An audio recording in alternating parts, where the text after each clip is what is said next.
Question है देखो, in circular motion of a particle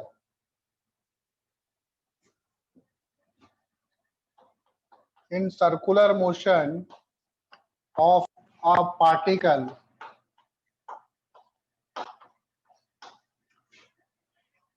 जो सेंट्रीपिटल एक्सीलरेशन है दैट इज गिवन एज, हमें सेंट्रीपिटल एक्सीलरेशन आपको गिवन है C R T square,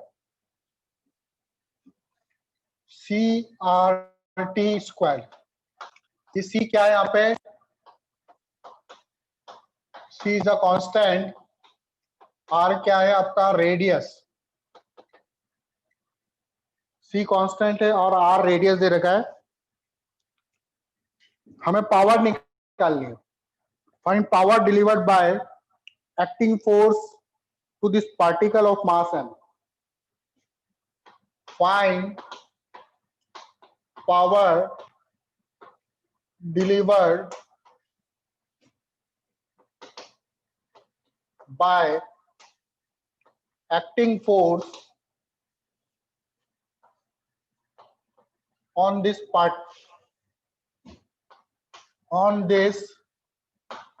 particle of mass m. कोई मास है m, उस पर सेंट्रीपिटल एक्सेलरेशन गिवन है आपको सी आर टी स्क्वायर, तो बताओ उसकी पावर क्या होगी। ऑप्शन भी गिवन है हमको,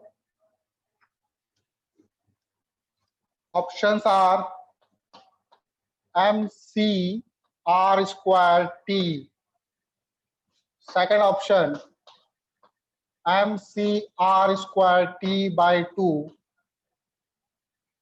and third option √3 mc r square t, and option D √5 mc r square t by 2। तो कैसे निकालेंगे पावर, पावर का फॉर्मूला पता है आप लोगों को, पावर कैसे निकालते हैं हम लोग, पावर जो होता है टाइम। और कोई पावर का फॉर्मूला बेटा, इसके अलावा और क्या फॉर्मूला होता है पावर का, बाकी बच्चा कोई बताओ। और पावर के फॉर्मूले पढ़े थे हम लोगों ने, F into V sir, force into velocity. Very good, F into velocity.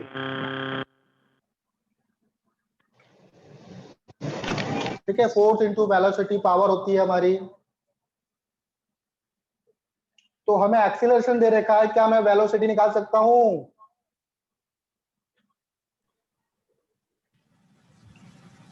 Yes sir.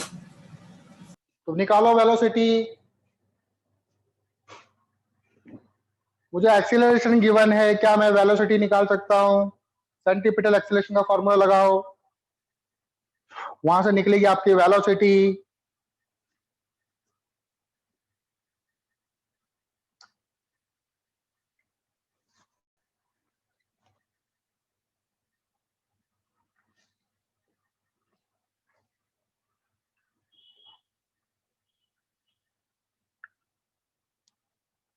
और इसमें पावर जो है आपको नेट पावर निकालनी है, सेंट्रीपिटल एक्सीलरेशन के कारण पावर नहीं निकालनी।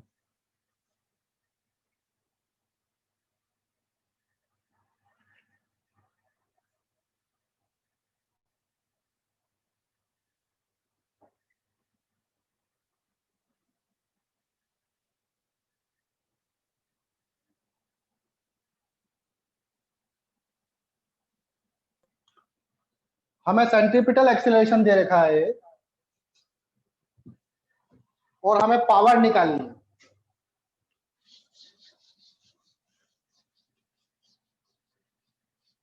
तो पहले सेंट्रीपिटल एक्सीलरेशन से हमारा क्या निकलेगा, वेलोसिटी निकलेगी। वेलोसिटी भी नहीं बोल सकते हम लोग, सेंट्रीपिटल एक्सेलरेशन क्या होता है? v square by r equal to CRT square. क्या यहां पर टेंजेंशियल एक्सेलरेशन भी होगा क्या? टेंजेंशियल एक्सेलरेशन कब आता है? टेंजेंशियल एक्सेलरेशन कब आता है? जब पार्टिकल नॉन यूनिफॉर्म मोशन कर रहा हो, नॉन यूनिफॉर्म सर्कुलर मोशन कर रहा हो। सेंट्रीपिटल एक्सेलरेशन तो रहेगा ही रहेगा, लेकिन पार्टिकल की स्पीड, पार्टिकल सर्कुलर पाथ पे घूम रहा है और इसकी स्पीड वेरी कर रही है। स्पीड की बात कर रहा हूं मैं, वेलोसिटी तो वैसे ही चेंज हो रही है क्योंकि डायरेक्शन चेंज हो रही है। स्पीड, अगर उसकी स्पीड चेंज होती है तो पार्टिकल पर एक टेंजेंशियल एक्सीलरेशन आता है, दैट इज कॉल्ड AT। तो v स्क्वायर आर से आप क्या निकाल लोगे? v स्क्वायर आर से v स्क्वायर इक्वल टू हो जाएगा CR स्क्वायर T स्क्वायर। तो v बराबर हो जाएगा आपका RT रूट सी, RT रूट सी हो जाएगा आपका। तो यहां पर देखो, अब देखोगे यहां पर जैसे जैसे टाइम चेंज हो रहा है v चेंज हो रहा है। और टेंजेंशियल एक्सेलरेशन क्या होता है? AT बराबर क्या? dv बाई dt होता है। टेंजेंशियल एक्सेलरेशन AT बराबर क्या होता है आपका? dv by dt। ठीक है, क्योंकि पावर के लिए हमें क्या चाहिए? पावर के लिए हमें फोर्स इनटू वेलोसिटी चाहिए। अब फोर्स के लिए क्या करें? कौन सा फोर्स? Tangential force. क्योंकि पार्टिकल ऐसे है तो v इसका इस तरफ, तो फोर्स भी आपको यही वाला लेना पड़ेगा, टेंजेंशियल फोर्स। सेंट्रीपिटल फोर्स नहीं लेंगे, सेंट्रीपिटल फोर्स लेंगे तो पावर जीरो आएगी। सेंट्रीपिटल फोर्स के कारण पावर जीरो होती है। तो कौन सा फोर्स लेना पड़ेगा आपको? Tangential force. तो एफ निकाल रहे हैं, एफ के लिए आपको क्या चाहिए? Tangential acceleration. तो डीवी बाई डी करेंगे तो क्या आएगा इसका? R root C, dt by dt 1 हो जाएगा। तो tangential force F T equal to हो जाएगा mass into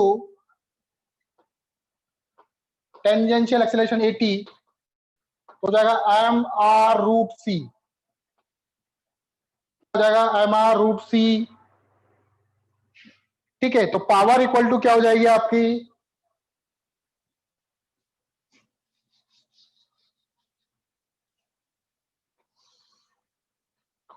now power equal to tangential force into v into cos theta. Theta की वैल्यू कितनी होगी यहां पर? थीटा की वैल्यू 0 होगी, क्योंकि जिस तरफ v है उसी तरफ टेंजेंशियल फोर्स लग रहा है, v इस तरफ, और टेंजेंशियल फोर्स भी सेम डायरेक्शन में। टेंजेंशियल फोर्स तो नाम ही इसका टेंजेंशियल फोर्स है, ठीक है। तो वेलोसिटी टेंजेंशियल और टेंजेंशियल फोर्स भी टेंजेंशियल। एफ टी की वैल्यू कितनी है यहाँ पर? mr√c, और v की वैल्यू कितनी है? दैट इज RT√c, RT√c, और इंटू थीटा कितना है? cos 0। सॉल्व करो इसको, mr square √c into √c, c हो जाएगा into t। Power equal to आएगा mr square ct।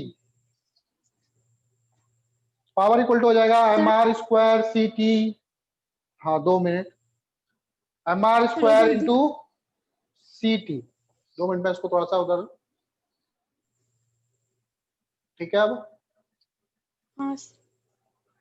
mr square into ct इसका आंसर होगा। आया समझ में? चलो अगला सवाल, नेक्स्ट क्वेश्चन देखो।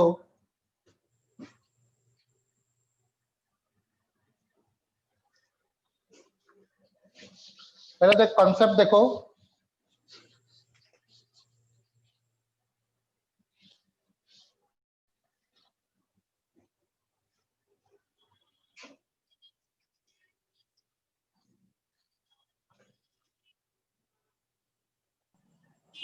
चलो नेक्स्ट क्वेश्चन देखो, पहले कंसेप्ट देखो। जैसे पार्टिकल इस तरह से सर्कुलर मोशन कर रहा है, ठीक है, पार्टिकल पहले ए पोजीशन पर था, बी पोजीशन पर आ गया, ठीक है। मान लो इसने कितना एंगल घुमा, थीटा, तो कितना एंगल घुमा, थीटा, तो ओमेगा इक्वल टू क्या लिखेंगे, टी टाइम में इसने थीटा एंगल घुमा, तो ओमेगा इक्वल टू क्या होता है, D theta by D T. Yes sir. यहाँ पे जो थीटा होता है, ये कौन सा थीटा लेते हैं हम लोग, जो सेंटर पे एंगल बन रहा है, ये थीटा, थीटा कौन सा वाला, सेंटर पे जो थीटा बनता है, ठीक है, इस चीज का ध्यान रखना। यहाँ पे थीटा जो है वो सेंटर पे कितना एंगल कवर कर रहा है, या फिर एंगुलर डिस्प्लेसमेंट कितना हो रहा है उसका, वो थीटा लेते हैं हम लोग। अब नेक्स्ट क्वेश्चन देखो,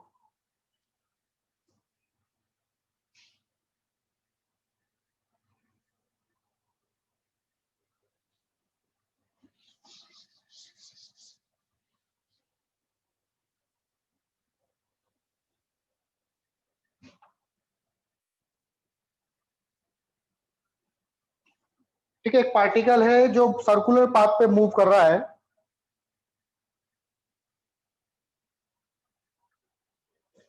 ये पार्टिकल यहां पर है अभी इस समय पी पॉइंट पर,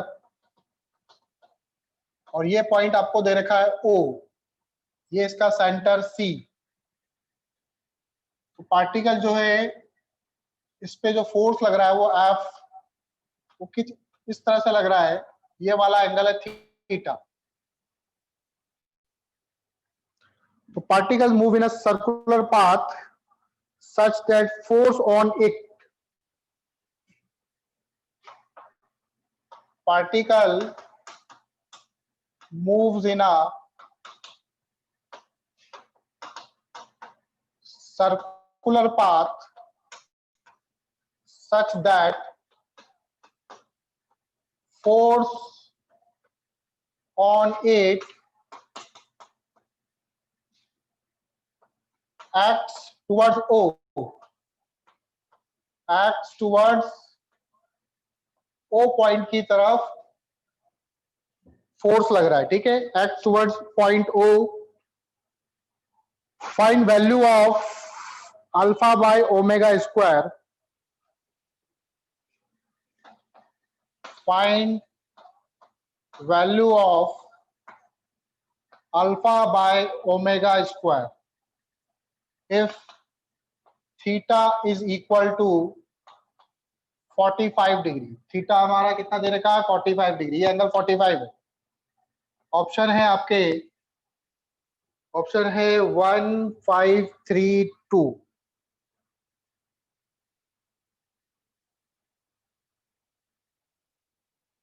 ऑप्शन है 1, option 2 5,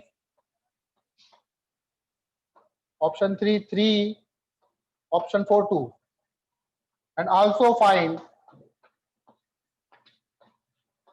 d square theta by dt square upon d square theta by dt square upon d theta by dt, d theta by dt का होल स्क्वायर, इसकी वैल्यू कितनी होगी फाइंड करें। क्वेश्चन समझ में आ गया। पार्टिकल जो है सर्कुलर पाथ पे मूव कर रहा है, यहाँ पे जो नेट फोर्स लग रहा है उसकी डायरेक्शन टुवर्ड्स ओ पॉइंट की तरफ है, ये थीटा एंगल हमें गिवन है 45, ठीक है। थीटा चेंज भी हो सकता था, लेकिन अभी जिस पोजीशन पे दे रखा है वहां पे थीटा 45 दे रखा है। तो हमें अल्फा, अल्फा क्या होता है आपका, एंगुलर एक्सीलरेशन, और ओमेगा क्या होता है, एंगुलर वेलोसिटी। तो एंगुलर एक्सीलरेशन और एंगुलर वेलोसिटी का स्क्वायर का रेशियो क्या होगा, 1532, और फिर इसकी वैल्यू बतानी है D square theta by D T square की, ठीक है।